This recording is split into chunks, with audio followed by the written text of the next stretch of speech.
Gernikako Marijesiek Eguberri aurreko lehen saioa burutu dute.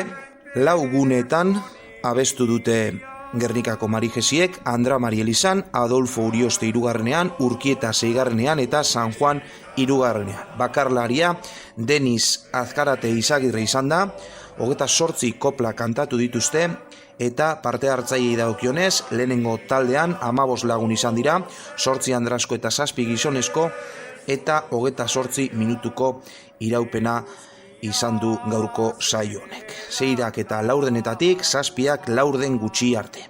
14 graduko temperatura izan dute. Beti ere, segurtasun eta osasun neurri guztiak errespetatu dituzte.